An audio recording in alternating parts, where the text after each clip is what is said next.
Bill Gates tinha pouco mais de 40 anos e já era o homem mais rico do mundo quando eu o entrevistei em 1998. De lá para cá, o criador do Windows perdeu a dianteira no ranking dos bilionários, mas a fortuna dele triplicou. Conversamos num momento crítico. A Microsoft estava sendo processada pela justiça americana por monopólio. Ainda não existia o smartphone nem a concorrência do sistema Android. Na série 25 anos em 25 entrevistas, um documento sobre a era tecnológica, a terceira revolução industrial. Microsoft's universe is expanding, and it's now Microsoft have its foes, and it's the road to the future, as you call, has many obstacles in front of this expansion. How do you see now the situation Microsoft is facing with so many critics around? Well, it's a very exciting time because the PC is being recognized as a very critical tool, particularly the PC connected to the internet. And that's going to be critical for businesses to make better decisions, to be very efficient, and to have the world of trade embrace all the companies that can participate. And so Microsoft's in a wonderful position because we're providing the software that can allow people to do that. Our software drives the PC. We're constantly improving that software based on the feedback we have. It's very competitive. There's all sorts of people who like to promote the old approach to computers that were much more expensive, or different approaches that we're taking. But based on the investments we're making in research and what we're hearing from customers, we think we have an opportunity to make a huge contribution.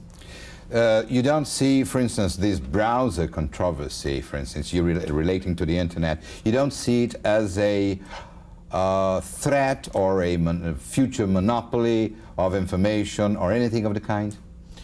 Well, the PC, as I said, is a tool, and the browser is part of the operating system that lets you reach out to all that information. And so when you buy a computer, you want that to be included, and you want to have it be integrated in a way you don't have to learn a lot of extra commands. That's what our users have said to us. That's what software developers have said to us. So we're putting that browser in. Now, just because it's Microsoft's browser doesn't affect what information you go after. It's just like our word processor doesn't determine what words you write or how you distribute those words. It's simply in your hands, and you get to use it to go exactly wherever you want. So you think this is it's to the benefit of the consumer in the end, because the consumer only stands to gain from this? Well, consumers have gotten a better deal from the personal computer industry than any business in the world. The cost of computing has come down by a factor of 1 million in the last 20 years. A personal computer today is quite a bit less expensive than it was, even though it's far more powerful. And the software is constantly getting better. So every other industry should look at the PC industry and see what we've done to be so competitive and so innovative. In fact, the level of investment in software has never been higher. It's really a fantastic thing, which means that things are even going to move faster in the future than they have today. Yes, but the level of investment of Microsoft, I think it's way ahead of its competitors. Is that what you mean? No, Microsoft is 4% of the overall software business, and if we're lucky, it'll be 5% or 6%. And we do put a lot into our R&D. We've increased R&D by a factor of 50 over the last 8 years. It's now over $2.5 billion. But if you look at that as a percentage of the total software industry, again, it's less than 5%. So there's a broad set of companies, most of whom are working together to build on the Windows standard, because the volume of Windows has made it attractive for people to build lots and lots of software. Windows has been the key to the creation of this competitive PC industry where you can pick hardware from any supplier. Now, the old computer industry, once you picked your hardware, you were locked in. You had to buy all your future hardware, and even your software from that company. In this PC world, which is increasingly powerful, you actually get a choice of hardware, a choice of software, and so it's incredibly flexible. Yes, but Windows is practically everywhere. So you're saying that the others have the ways to compete. Don't you think that by having everybody buying Windows, in the future this competition will eventually, I don't say disappear, but will eventually get weaker and weaker? Well, the pressure on Microsoft to innovate is incredible because the people who have Windows today, they don't pay us any additional money. It's their tool, and they can keep using it forever. The incentive we have is to make a version of Windows that's so much better than what people already have that it's worth it to them to license the new version, learn the new version. Sometimes they have to upgrade their hardware to do that. And so it takes a pretty amazing improvement in order to motivate all of those users. However, there's no doubt that we're going to want the software to be much better than today's, much simpler. We're going to want software that can do speech recognition so we can talk to the computer. We want software that can do visual recognition so it see who's using the machine, and that it can adapt to your needs much better than it does today. So looking at our research, we feel very confident we can keep coming up with versions that will get people excited. There's no doubt the Windows we sell today will not be sold in 5 years. The only question is Microsoft smart enough to replace its own products instead of letting all these other companies who would like to, and there are many, many of them, let them get out there and do it. And that's why it's such a noisy business, but such a fast-moving business. Yes, to sum up this argument, what's the opinion you have of these criticisms? Are those people afraid of the Microsoft power of creation, or are they just lagging behind? Well, in the case of capitalism, you definitely have lots of competitors, and those competitors are always going to be out there saying whatever they can to advantage their position. And so the situation that's scary is where there is no criticism. If there's no one saying anything, then you should think, this is interesting. What we have here is one of the hottest, fast-moving, innovative industries, which means no one has a guaranteed position. Now you might say, isn't that scary? But I love that situation. I love it when we have to keep moving ahead in order to maintain our leadership. So in the end, all these Department of Justice story will be forgotten or will be decided in your favor? Well, the thing that counts to the customer is the product. No software product has ever succeeded unless people sit down with it, love what they see, and tell their friends, hey, this is a great product. You ought to go out and try this product. And so none of the issues with the government are central to our future success. As long as we're allowed to innovate in these products, as long as we're listening to our customers and hiring smart people, we're going to be able to continue the miracle of the PC industry and the empowerment that's brought into literally hundreds of millions of people.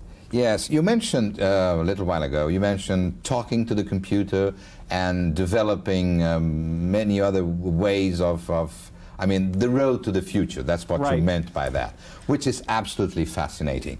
Do you believe that Microsoft have the edge on that? Well, Microsoft believes in making the computer natural to work with, so you can use your handwriting or your speech. We are working very hard on that, investing a lot in it in order to help software developers use those new capabilities. We're not the only company doing that, but I'd be aggressive enough to say yes. I think we are probably doing the best job.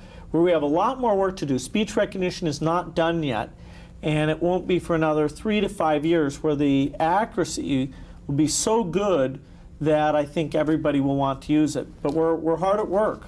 Yes, again, to mention the beautiful title of your book, The Road Ahead.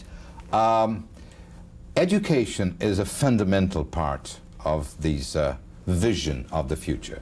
Not only in developed countries, but especially the countries which are emerging from, from a bad social situation.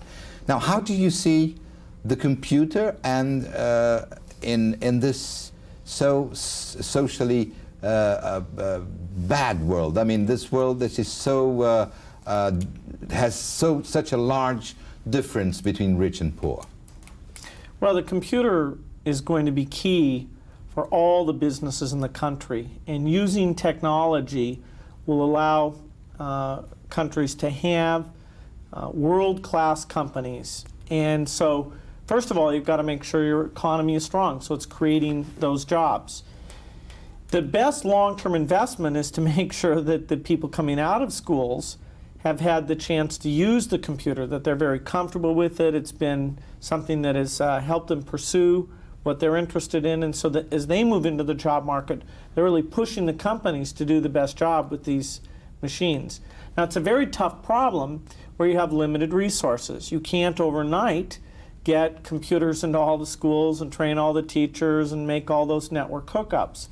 And so you're going to have to decide year after year, how can you increase this? How can you get some pilot programs that are going to create good examples?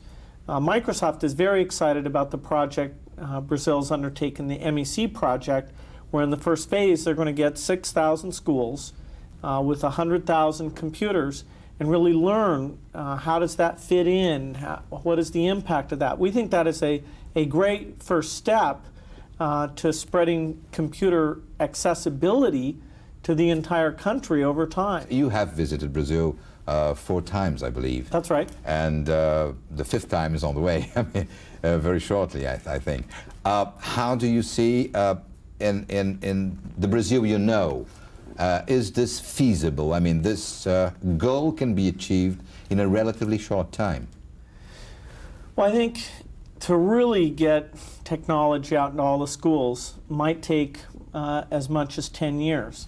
The key is to get going with something that is aggressive and find out where does it work best, how can the costs be constantly reduced in doing this, how can you get the teachers to be enthusiastic about it. In a lot of countries, the teachers have been holding it back even when the resources are available, and that's a tricky problem. It is no way a substitute for the teachers. Yes, that's what I was going to ask. In some cases where you think, well, does this replace jobs? Absolutely not. This is something the teacher can use to let the kids go out to the world of the internet, find things and bring them back to the classroom. But that role of the teacher and getting the kids to collaborate and think about what they've seen out there is actually more important than ever. Speaking about replacement, you've written a book, which is a very good one, and we've written a second one, which is on the way. Does the computer will ever replace books?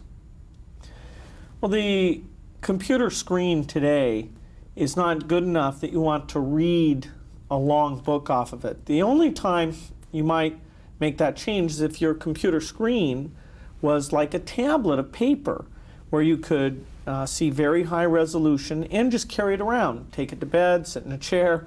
And actually that kind of screen technology probably is coming. Today there are some things that we used to read on paper, like the encyclopedia, where now the most popular form is not the print form, which was very expensive, but instead and heavy. It's a CD that runs on the computer, which Microsoft is one of the companies who's been involved in that.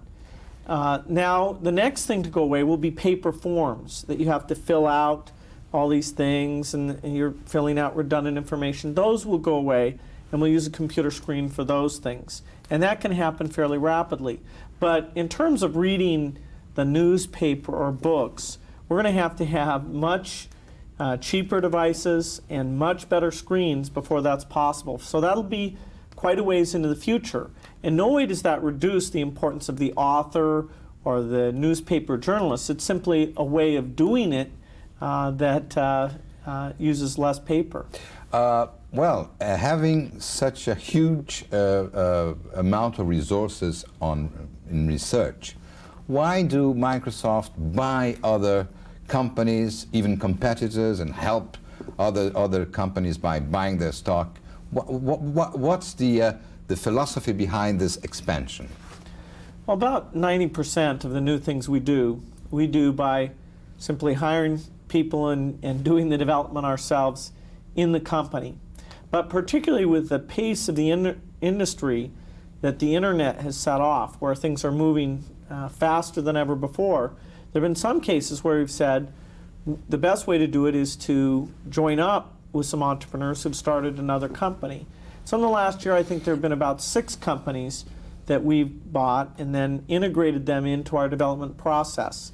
And we've gotten to be very good at that, even though it's only a small part of how we get the new work done. We also have partnerships where we'll go and invest to buy a minority in a company. That's where it's in areas that we've chosen not to work ourselves, but where if we encourage somebody, then they can build on top of what we do in a better way. Is this the case of Apple, for instance? Well, Apple's fairly complicated because we were the first software company to provide software for the Apple Macintosh. And although the sales of the Macintosh have gone down, Microsoft has continued to invest in that. And we wanted to send a strong signal to our Macintosh users that we're committed to Macintosh software. And so the actual investment wasn't the key thing, it was that message.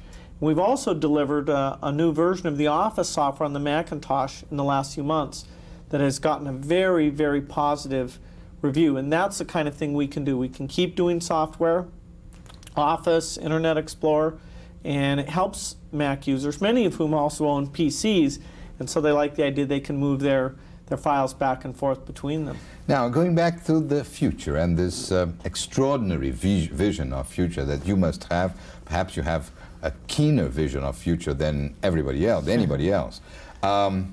What do you actually see for the 21st century, and as how can you focus on mankind after people dominate this road to information in this extraordinary way? Well, the past revolutions in society have come with tools that magnify our muscle power. The Industrial Revolution was about motors and tractors and things like that. Here we have the tool that magnifies our brain power and lets us stay in touch with people even though they're not in the same location. It lets us find resources no matter where they are very easily. And so the internet is a major revolution. It is a very big change. It is the centerpiece of this information age. And certainly the impacts of that will be very broad, but it's up to humans to decide how we want to use it.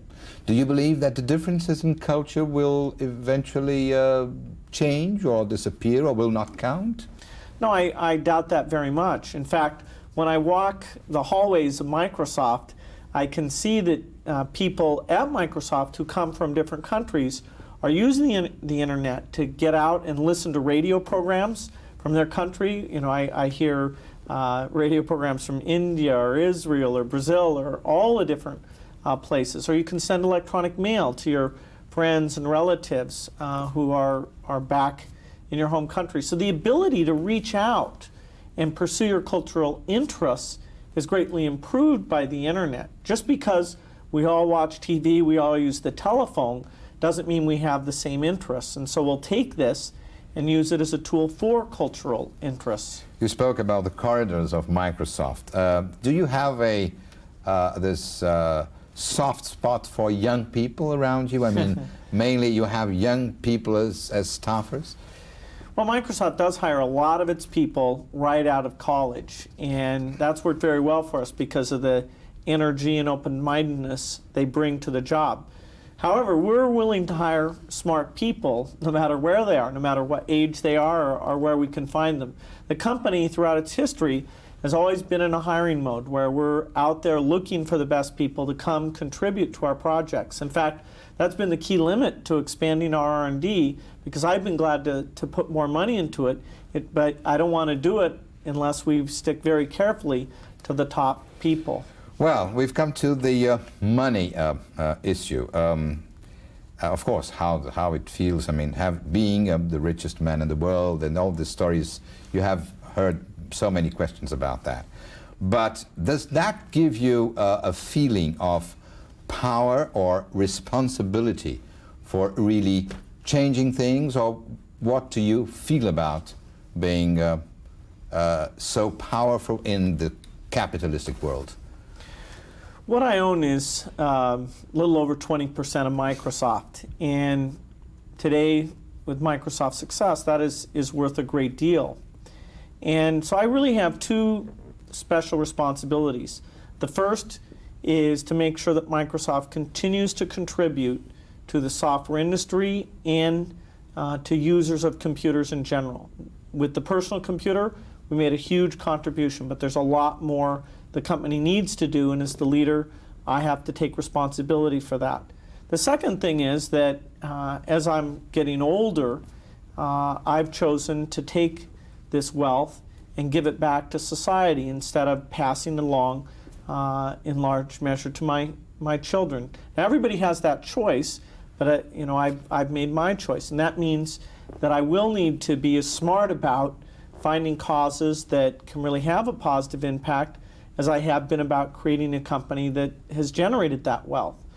Even my wealth is less than 5 days of spending by the United States government. And so it does require cleverness to make sure it's not just lost and has no impact at all. So you've decided to help causes and put your money into charity and charitable projects? That's right. My focus today at age 42 is my job at Microsoft. I've done a fair number of charitable things. I've given a little over $500 million at this point.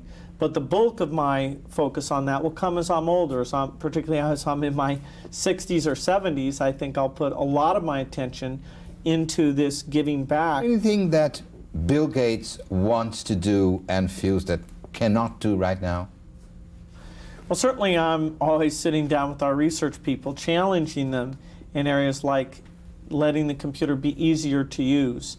Some of the error messages you get out of computers today are very confusing, and the number of commands you have to learn, it's just too much. It requires a lot of smart people, though, to figure out how do we simplify this without taking away the power that's there. So sometimes I'm frustrated that we can't move faster to get this great work done. Now, if you allow me to get back to sort of not so personal question, but your magnificent house, which is a computerized version of the living of the future. What were your idea, what your project in building this fantastic thing that you can even expect people to come in and see the reality changing in a way when they come, because everything is, you have pictures, you have things that happen all the time. Is this a dream come true? Well, it was a lot of fun to be able to put some technology in the house. The main goal, of course, is to have a nice place for my family to live and not let the technology overwhelm that. The one fun thing has been having very nice screens and a very high-speed connection out to the internet. So calling up the latest news or sports or even movie reviews or directions to a restaurant we might want to go to, we do that quite regularly because of the way we're connected up. And I think that will be typical of the future. We even talk about that as the web lifestyle, living a lifestyle where you assume that you can reach out to the web very easily to get information. You have spent, I think, 30 million in Leonardo da Vinci work. Is this a signal of your being worried about preserving the images of the past for the future? Well, I'm very enthused about being able to have this Da Vinci notebook and tour it around the world. It's been very well received where it's shown up in Italy and France and many other locations. It's most recently been in the United States. It's an amazing work, and I think original artwork is always going to have incredible value, and making sure everybody gets a chance to see it is a great thing. Do you intend to invest more in arts and especially preserving pictures and images and sort of there's all these treasures of mankind that mankind sometimes have forgotten, like historical pictures and works of art? Well, the idea of making art more accessible through the computer, I think, is pretty exciting. by having the information about the artist, the story of what they did, the comparison of their work with others, we can make art come to life and make people more interested in going and seeing the real object. The percentage of the population today that finds it easy to approach art is too small, and I'd like to see that improve, because I do think the original objects are something everybody should see and appreciate. You mentioned a restaurant a while ago. You are a man of simple tastes, as far as we know. Do you really prefer, simple food like pizza and hamburgers and soft drinks to any kind of luxurious lifestyle? Well, I'm certainly a big fan of hamburgers, but I eat I go to Chinese restaurants, Indian restaurants, Thai restaurants. I do end up eating out about 2/3 of the time, because part of my job is sitting down and having dinner with people.